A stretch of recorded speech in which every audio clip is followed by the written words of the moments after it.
waxayna tababar socotay magacaabis uu sameeyay ra'iisul wasaaraha xukuumadda Jamhuuriyadda Federaalka Soomaaliya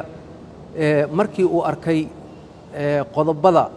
99aad iyo 100aad ee dastuurka ku meel gaarka ee Soomaaliya markii uu arkay go'aamada heshiiskii 27kii May 2021 qodobkiisa saddexaad ee hanaanka xalinta khilaafaadka gobolka Gado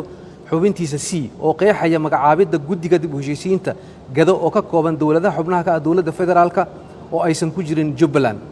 markii uu tixgeliyay baahida loo qabo in la dardargeliyo geedi socodka doorashooyinka markuu garwaaqsaday inay muhiim tahay in dib u heshiisiintu la sameeyo arrimaha Gado ay aad muhiim u tahay ra'iisul wasaaraha xukuumadda Jamhuuriyadda Soomaaliya waxa uu magacaabay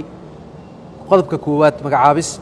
xubnaha hoos ku qoran kow mudane maxamed cali caadle wasiirka arrimaha gudaha ee Hirshabeelle labo maxamed cabdiraxmaan dhabanacad wasiirka arrimaha gudaha iyo federaalka ee Puntland أحمد مدوبة نونو وزارة قرشين كوفر قلبت صوماليا يا آدن عثمان حسين وزيرك بوسطة إسقارسين قلمدو قلب كلابات حبناها جودية وحال فريا إن سيد دقة أي وهو الجران ونب اللابان الرمها دبوشيسين تا يجوا ولا تشيا الله سمعنا يدمان إن عيدا أي دبوشين تو أي قصيصو قلب كسدحات جودية مرك أي هوله هذا جودريان وحاجة جوانا دي تطبيق لبعتن كي مي labada kun 2020 qodobkiisa saddexaad qodobka ugu dambeeya oo qodobka shanaad xeerkan wuxuu dhaqan galayaa marka uu saxiixo ra'iisul wasaaraha xukuumadda Jamhuuriyadda Federaalka Soomaaliya waana uu saxiixay wabillahi tawfiiq